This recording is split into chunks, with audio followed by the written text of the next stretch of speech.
monetary policy press conference of the fiscal year 2023-24. We are glad to have with us a governor, honorable governor, respected deputy governors.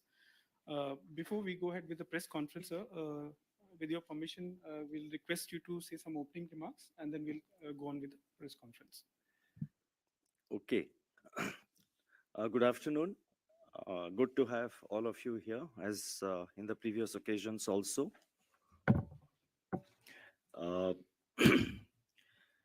I'd like to make 4 points. First, if I have to characterize today's monetary policy in just one line, I would say as follows. It's a pause, not a pivot. Number 2, there has been an effective rate increase of 290 basis points over the last 1 year, including the SDF 40 basis points rate increase.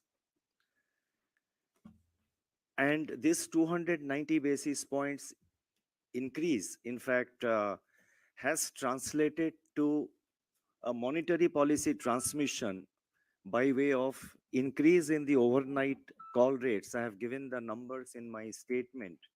The overnight call rates have gone up from the daily average in March last year to the daily average in March this year by 320 basis points. I have given the numbers. They were 3.32 last year in March. This year in March, the daily average was 6.52. So therefore, the effective increase has been in the order of 320 basis points. It is therefore now necessary to assess the cumulative impact of our actions taken so far. That's the second point I wanted to make. The third point is that the MPC remains watchful and will not hesitate to take further action in its future meetings as may be necessary. So the job is not yet finished. 4, given that there is overall macroeconomic and financial stability, our priority continues to be price stability. Thank you. Thank you, sir, for those opening remarks. I'll begin the press conference by inviting Mr. Ankur Mishra from ET Now to ask his question. Thank you, Governor. So, with the emphasis which you have given on the pause, if I want to understand and take away from that in cricketing parlance, is it a pause like you're watching a good over, you want to continue watching it and then play the shot later? Or this does not leave out the possibility that you will continue to make strokes if it is needed later? To use a cricketing parlance, it will depend on each ball. On a more serious note, we are watchful of how it is playing out. Monetary policy, as you know, is always forward-looking. We are watchful of the impact of the action taken so far. There are so many other external developments also taking place, both with regard to inflation, with regard to growth, and so many other things. So we will be watchful of the overall situation. And monetary policy being forward-looking, we will take further action whenever we think appropriate. So another question I wanted to ask, just one on SVB financial crisis. You have already given a statement earlier that banks need to be watchful. But in Indian condition, as a regulator, do you feel that such crisis cannot happen, at least in India? I think I'll pass it. Thank you, Governor. I think Governor said in his statement that as of now, the Indian banking system remains sound and healthy, with strong capital and liquidity position, improving asset quality, better provisioning coverage, along with the improved profitability. Governor said in his statement also, it's an evolving position, and we are living in an uncertain period.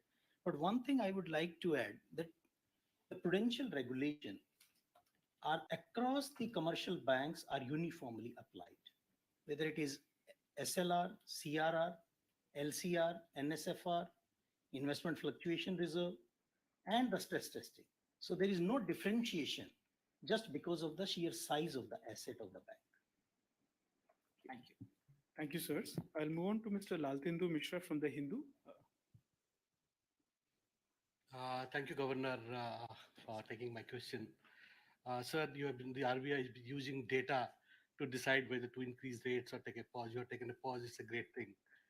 And as we all know, increasing interest rate continuously has a risk for financial stability, and that is playing out in the US.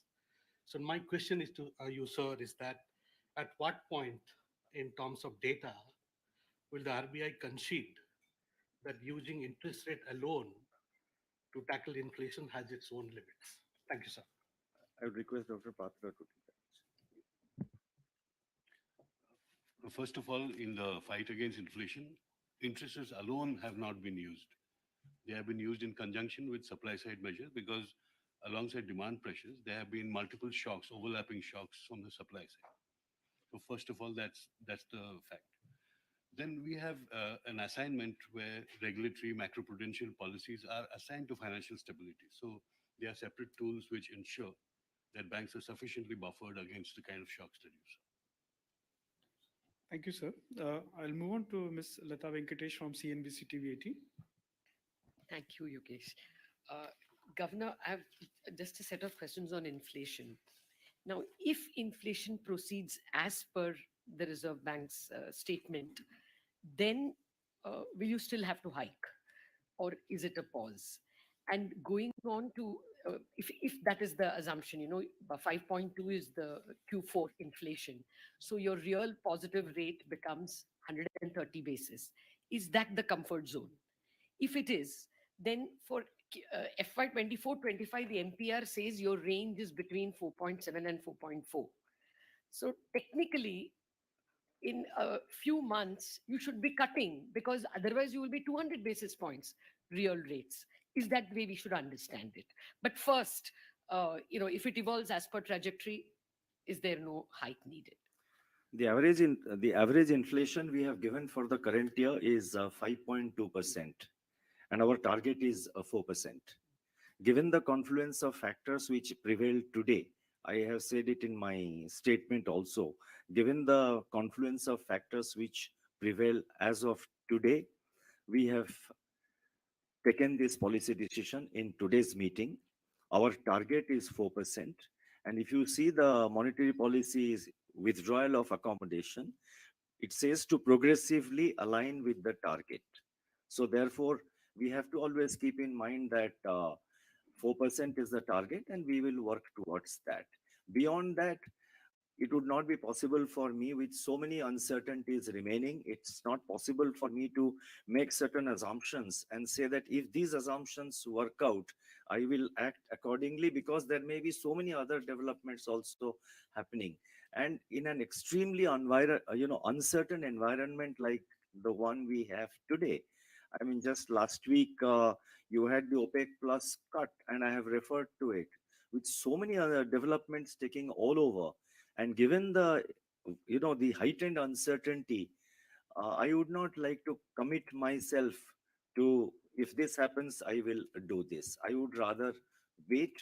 And as in a game of chess, we keep on thinking about our forward moves, and we will act when the time arises. Would you like to supplement anything?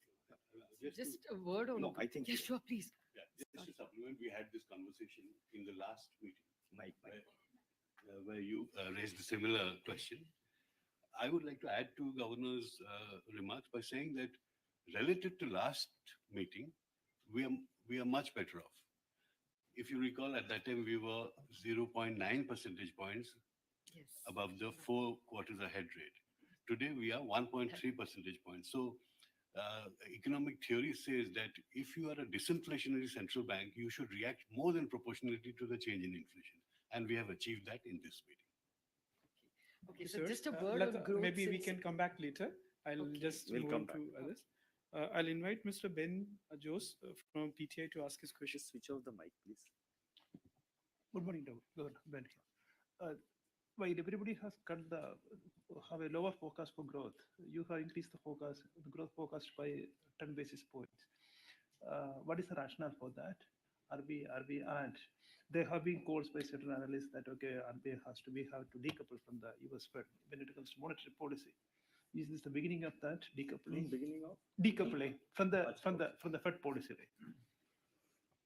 No, with regard to coupling with the US Fed, it has never been so. For some reason, sections of the market has been seeing it that way. And repeatedly, I have been stressing that our monetary policy is determined primarily by domestic factors. So therefore, we were never really coupled with the US Fed action. And it's for you to really interpret. With regard to the growth numbers, I think let Dr. Patra reply to that. So you should see the forecast as compared with the estimated actual for 22-23. So we are actually downgrading our growth outlook for 23-24 by 50 basis points from 7% to 6.5. What you are, I think, Last alluding policy to, to 6.4. Yeah, 6.4 to 6.5, one important change is that there is a change in the oil price assumption from 90 to 85. Okay, thanks. Good. Thank you, sirs. I'll move on to Ms. Chloe Cornish from Financial Times. Thanks, Yogesh. Some bankers are considering the 6.5% will be the terminal rate, despite what you said about the willingness to take further action. I'm just wondering what you would say to them. I mean, is it the terminal rate, or should they really understand that you're serious about taking further action as needed? I think everyone should take seriously what I have said. And I just now said that it's a pause, not a pivot. And we have said that the MPC stands ready to act should the situation so warrant in the future meetings. So I think banks or anybody else, they can draw their own inferences, but I think it will be better. It will be desirable that they sort of take our words seriously. And I think they do take our words seriously, and accordingly, they price in their future actions. Thank you, sir. I'll move on to Mr. Govardhan Rangan from Economic Times to ask his question.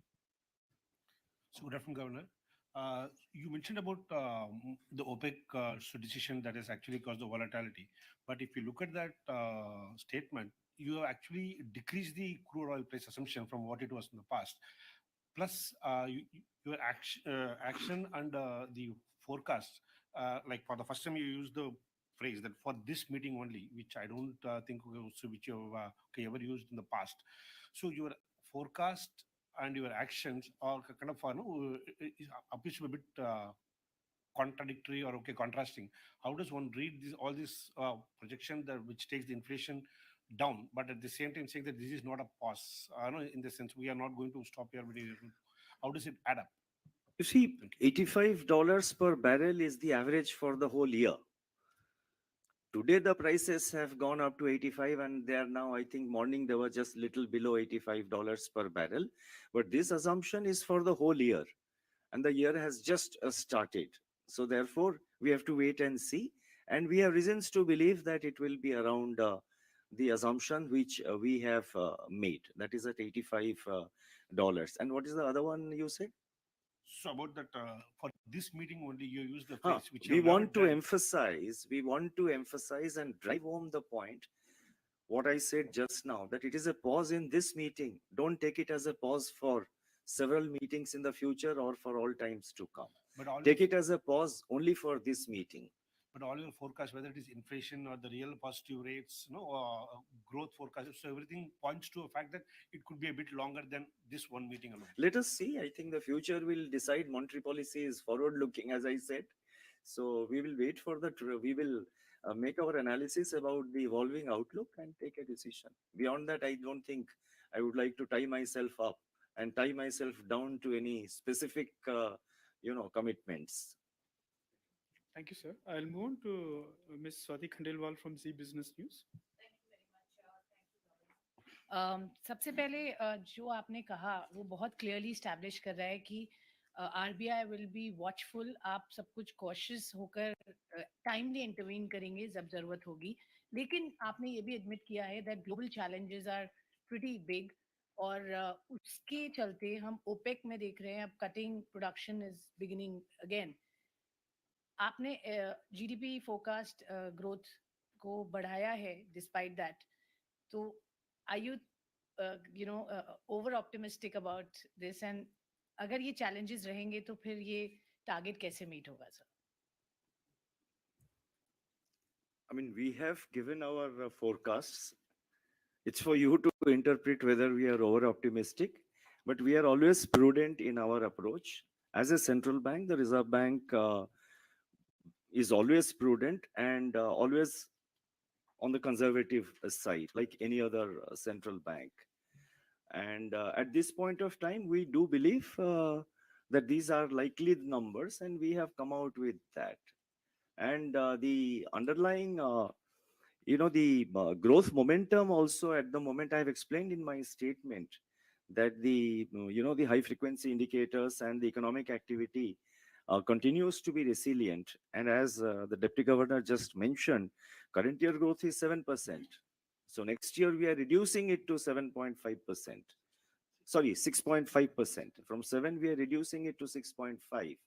So therefore, where is the optimism? Thank you, sir. I'll now move on to Mr. Mayur. But Shetty. overall, we are optimistic about the Indian economy. Thank you, sir. I'll move on to Mr. Mayur Shetty from Times of India. Thanks, sir. Governor, you mentioned that the cumulative rate hike works out to 6.9%, including the SDF. But the SDF operates only on one end of the corridor. Sorry, you said 2.9% rate hike. And what happens when the rates move outside the corridor, and what would be the relevance of the reverse repo rate? And so one more question, if I may. Recently, there has been a lot of news on countries moving away from the dollar as for trade. So I was wondering if you could give an update on India's move to internationalize the rupee for trade. I think the first part of the question, Dr. Patra, you can take. And the second part on rupee, DG Ravi Shankar can take. So if you recall, during the pandemic, RBI managed liquidity in such a way that the call money rate, which is the operating target of monetary policy, hovered around the reverse repo rate. Okay, so that was like close to 335. So the lift of the rate has to start from 335. So the first stage of lift was to take it to the SDF rate, which was placed 40 basis points above the fixed rate reverse repo. That's why Governor mentioned not just the 250 that is done the repo rate, but the 40 which was done without the repo rate by just doing the SDF. That's why 290. And yes, rates need not always fall within the corridor. They sometimes fall out of the corridor depending on liquidity conditions. But the idea is to keep it as close, as aligned to the corridor as possible. On the interest, on the rupee internationalization, we are seeing that interest. Volumes are not picking up as much, but I think those are teething issues that needed to be worked out. So the number of countries from which interest is coming is gradually increasing. The number of banks with whom accounts are opened are gradually increasing. The number of overseas banks who are opening those accounts are gradually increasing. So, the initial processes are on, they are encouraging, but this is, as all of you would realize, a long-term objective, and we have to build towards that. Thank you. Beg your pardon? Some transactions have happened, definitely, yes. You see, the stakeholders on either side, they're getting adjusted to it. It's a completely a new paradigm for stakeholders, for importers and exporters from both sides, for banks on both sides meaning India and whichever is the country at the other end. So they're getting used to it. So it is something which we expect will improve steadily. If I may just add, we are seeing a lot of official interest in this. Other central banks, other governments taking note of this and trying to talk and find out and explore the opportunities as well. Thank you, sir. I'll move on to Mr. Anup Roy from the Bloomberg. Thank you, sir. Sir, you have said that this is a pause, not a pivot. Why not give, a more longer duration guidance kind of thing, and what will trigger the pivot? And also, sir, Is your pause this time based on your internal assessment of CPI, since there has been concerns about overestimation of CPI in the last two prints? No, nothing like that. The decision is mainly premised upon the fact that we have done so much in the last 12 months. We started our SDF action last year in April, and now we are in April. The rate action repo rate came in May, and now we are in April. So it's just about a year.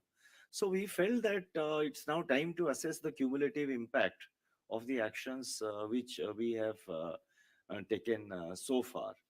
And with regard to the other part, giving guidance, if you recall in my minutes of the monetary policy meeting, I think it was last time, I had said that in an extremely uncertain environment that we are facing, uh, it is not prudent to give specific forward guidance with regard to rates.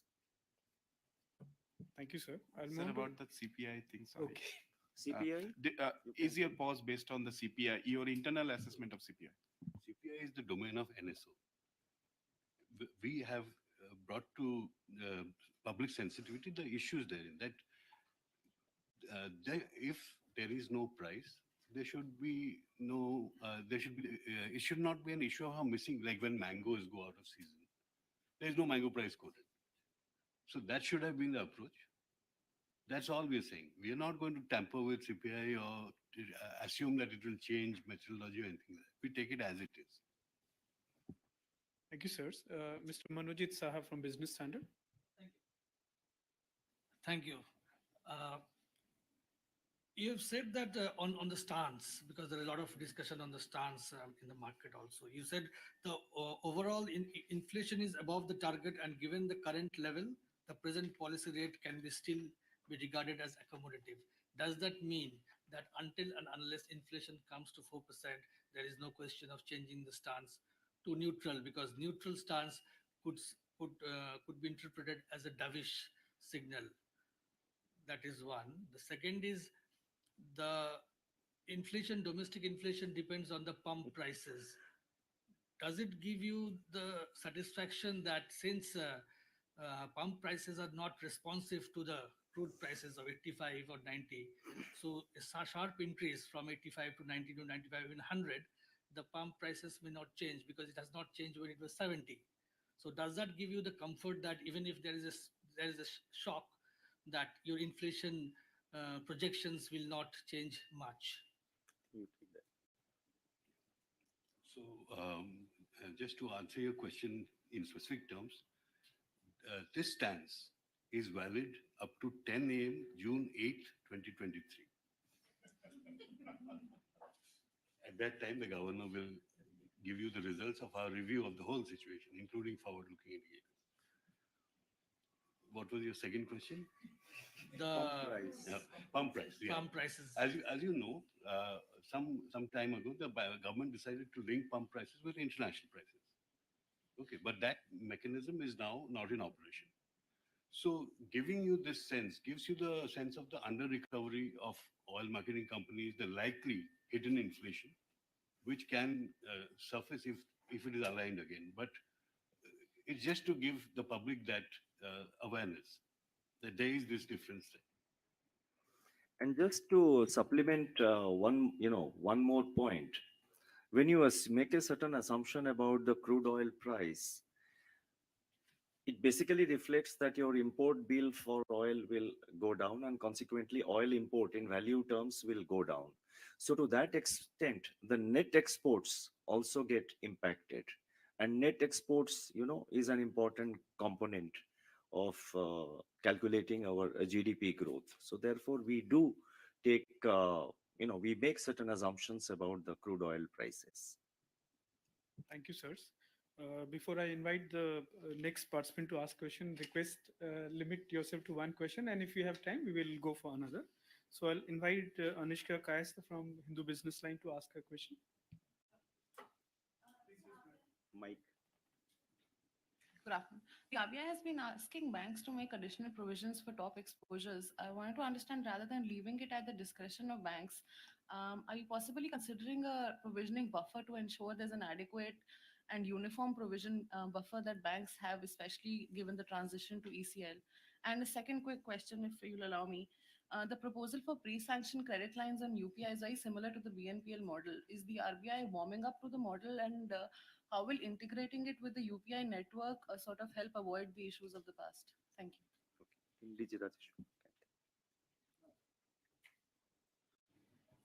No, I think provisioning banks are required to make provisions for expected losses, and for the standard assets, they are required to make additional provisioning as based on their own ability to make provisions for standard assets. So that is something which has been already conveyed to them, and there is no change from what we have prescribed on that particular issue. As regard the BNPL issue or the pre-sanction, I think the guidelines is very clear. It is actually supposed to be a sanctioned limit into the account, and thereafter the transfer will take place. There's no real linkage to the BNPL concept as it stands today. See, it's a pre-sanctioned credit line.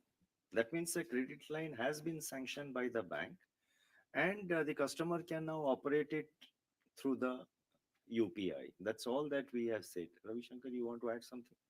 Nothing, sir. But I mean, that is the client. BNPL is just one type of transaction you're thinking about. Think widely, think of UPI, which currently, involves transactions between deposit accounts or wallets, will now expand further to accounts on credit, on credit lines given by banks. So in a sense, you can actually, reduce the number of cards that you carry and do those transactions on UPI rails. So it's more than just what you mentioned.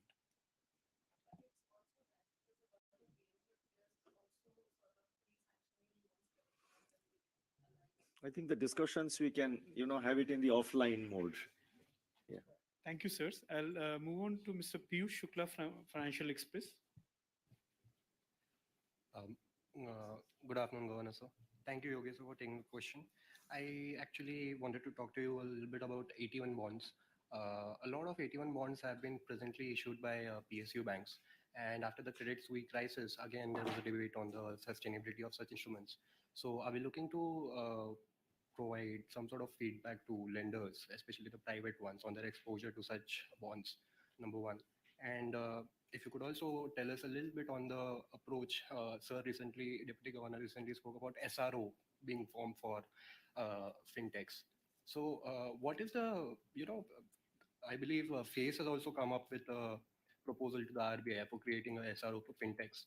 Can you just give us a guidance as to what is the progress on that? Thank you.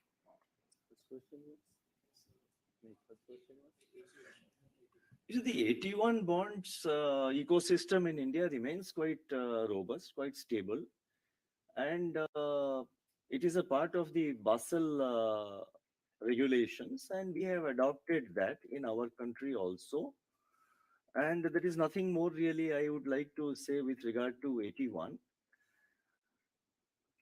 When the banks market AT1 bonds, the terms and conditions are given out, and the investors are expected to read the terms and conditions. The investors do know, and if you see, by and large, the large number of investors are basically high net worth individuals, and it's a part of the Basel regulation, so we have adopted it, and there is nothing more that I would like to add on the AT1 bonds. With regard to the SRO part, individual application, if it has come, I cannot comment on that.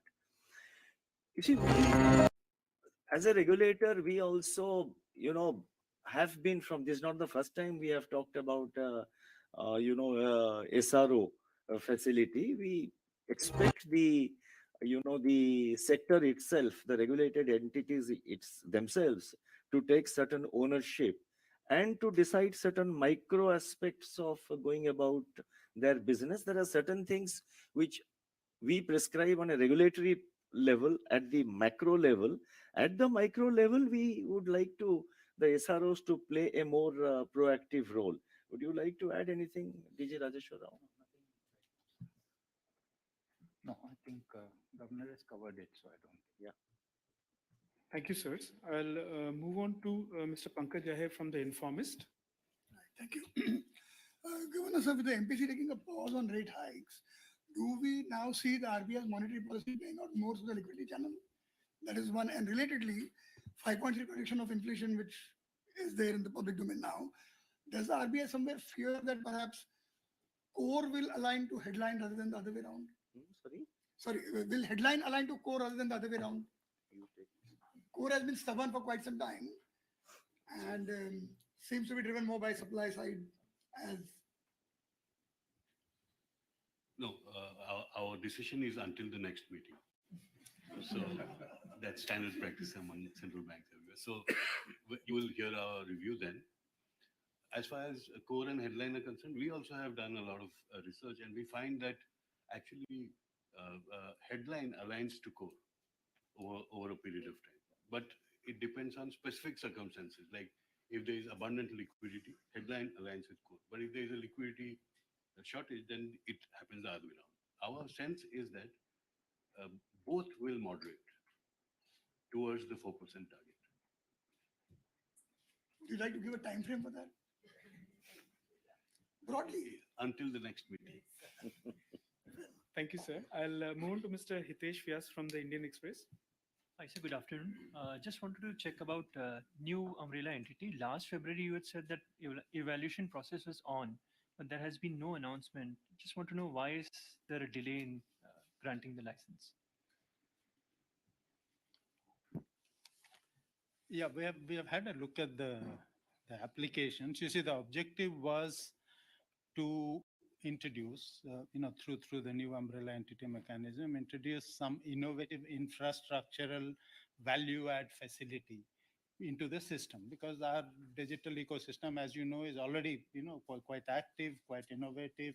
We just wanted to bring in new ideas. We did not want something which is either incremental or a substitute of existing ideas or technologies.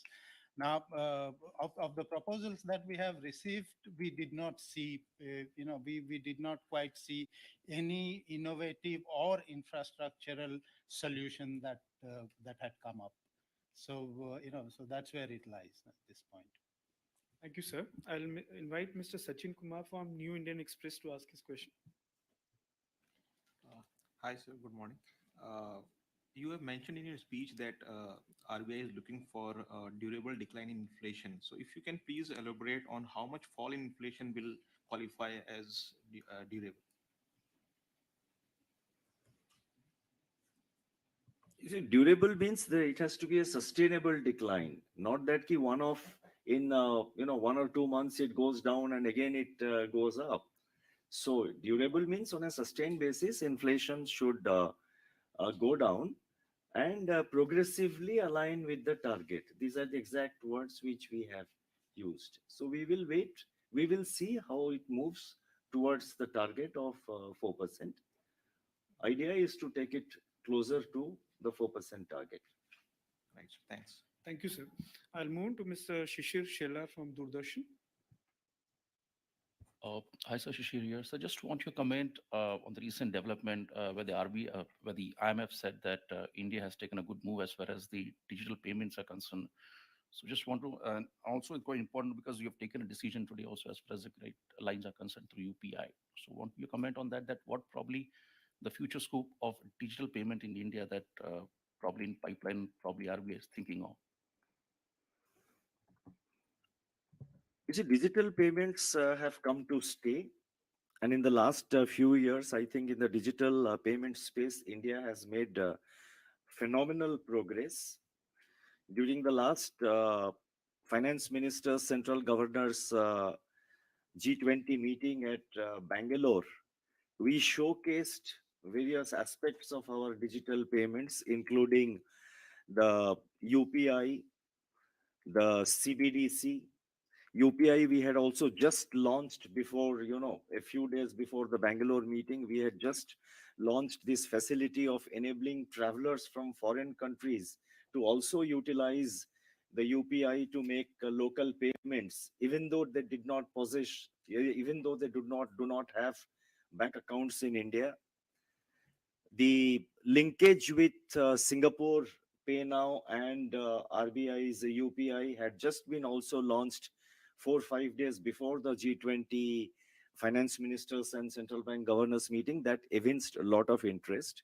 Now, I think there is the phenomenal success of UPI in a large and populous country like ours has evoked a lot of interest. And I think going forward, already the RBI and the NPCI are in dialogue, in discussion with a number of countries to have similar arrangements as we have with Singapore, and to also enhance the footprint of the UPI. CBDC also, let me mention that the CBDC in the Bangalore meeting that is our version of the e-rupee, the central bank digital currency, was seen with a lot of interest. In fact, an eminent person from the international financial sector, he went to the extent of complimenting the design of our CBDC and added that the only thing he missed in the CBDC was the smell of a new currency note. Thank you, sir. I hope I got, okay. Thank you, sir. I'll move on to Mr. Vishwanath Nair from BKIC Prime. Governor, one of the criticisms of central banks during the unfolding banking crisis in the US and Europe was the quality of the stress tests that they were doing on these lenders, and that they were not up to the mark. I want to, you specified that Indian lenders continue to be healthy, and that your supervision has evolved over time to nip the problem in the bud. But has there been any sort of tweaking of the stress testing that you do of the lenders in India?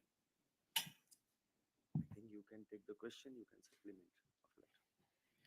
Actually, we have issued the guidelines to the banks that there should be a board-approved policy to use various scenarios to do this testing, not the single factor, even the multiple factor as well.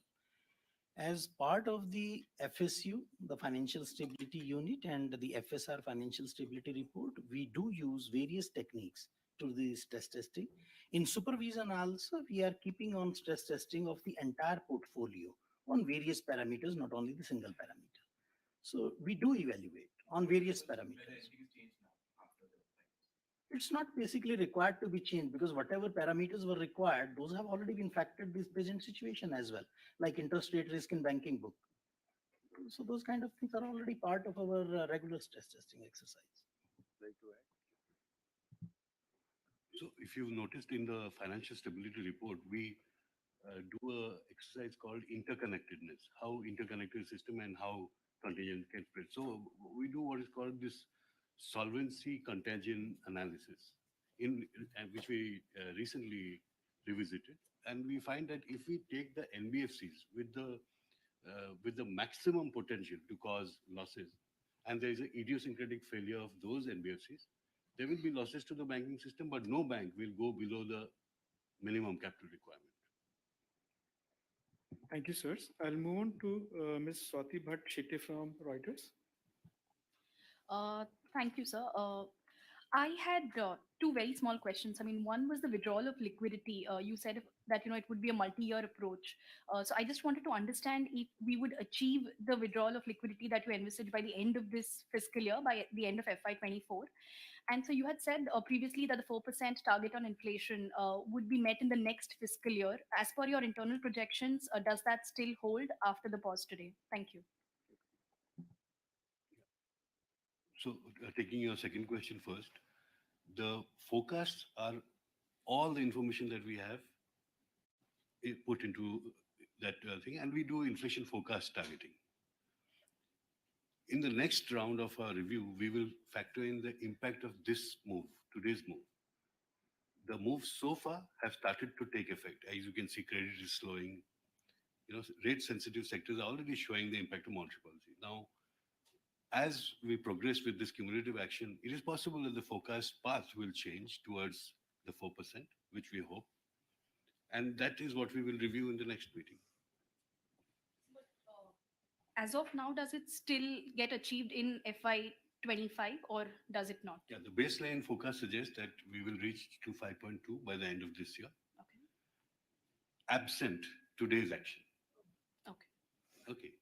The cumulative action of past actions going through still, what we have seen so far, they will continue to play through, and today's action will also play.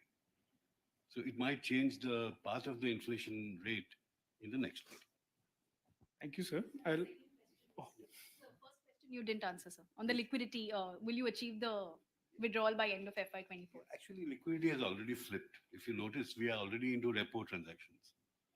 The main operation became a 14-day repo, followed by a fine tune. At the current time, the government spending is so much that the system is flush with liquidity. SDF has now gone up to nearly 3 lakh crore.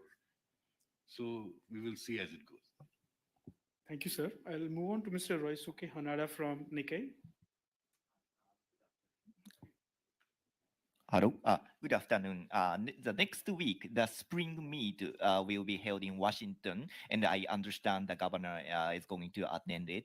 And what kind of the discussion do you exactly accept on that meeting, especially regarding the financial new regulation of the financial framework? Thank you. You see, the spring meeting of the IMF will be preceded by the G20 meetings, and the points which you mentioned are expected to be discussed in the G20 meetings. That is G20 meetings of the finance ministers and central bank governors. We have highlighted and stressed our priority in the last meeting of the finance ministers and central bank governors, and taking into account the developments which have taken place in the intervening period, and also taking into account some of the legacy issues which are persisting from previous presidencies. In other words, let me say that taking into account the legacy issues which are still persisting from the previous presidencies and the priorities of our presidency, broadly we will discuss the following points. One, we will discuss about and these are our priorities, these are the Indian priorities also. We will discuss about the recent incident of stress in the banking sector in some advanced countries, to be precise, USA and Switzerland. Number two, making non-banking financial intermediaries more resilient. Number three, financial risks from climate change and the need for climate finance. Number four, macro financial risks from crypto assets or cryptocurrencies or whatever you call them. Number five, managing risks from third-party dependencies, including big tech and fintech. Number six, enhancing cross-border payments. A point was made there. Number seven, better reporting of cyber incidents. Number eight, issues relating to financial inclusion. So all these issues are part of the priority of the Indian presidency, and they will be discussed at length in the G20 meetings of finance ministers and central bank governors in Washington, D.C., which will just happen in the preceding days of the IMF spring meetings. Thank you, sir. So with your permission, last few questions I'll take before we close the press conference. So I'll invite Mr. Anand Adhikari from Business Today. Good afternoon, Governor. So my question is on the small finance, banks. Now, if you look at these banks, they are focusing on unsecured micro loans, serving the non-salaried class. And even if you look at the geography, they are concentrated in smaller geography. And I've seen, if you see the kind of NIMs they are offering, it's much higher than the bank. So, they are able to offer higher deposit rate also. So deposits in a way are also moving to small finance bank, but in a small way. My question is, don't you think this kind of model could pose a threat, to financial stability, not in the next 2 to 3 years, but let's say 5 to 10 years down the line? Now, let me respond in a couple of ways. First of all, these SFBs basically converted from NBFC MFI. So earlier, there was a lot of concentration geographical as well as in the business. Now, there is a roadmap where they are diversifying, and it cannot happen overnight. So obviously they require more time to really diversify. They are on the right path. Now, as far as raising the funds at the higher cost and offering the better NIM, we do track the business model of the SFBs. We also conduct the stress testing, and wherever we find that risk built up, we do advise the banks to take care of their risk build up. Thank you, sir. I'll move on to Manish Suvarna from Money Control. Thank you, Yogesh. Good afternoon, Governor, sir. So my first question is on the RBI's inflation forecast for FY22. FY24 is little change despite a big drop in your crude oil assumption to $85 per barrel. Does this mean factors like monsoon and exchange rate are expected to make inflation management difficult? And second question is on this unclaimed deposit. So you have said that you are going to develop a web portal. So when we can expect that portal to be rolled out? Thank you. You can reply the first part. Portal you can. On our forecast, the big change is actually in the second half of the year. Okay, and that you can directly link with what is happening right now. The high inflation of the current pay, yeah, exactly.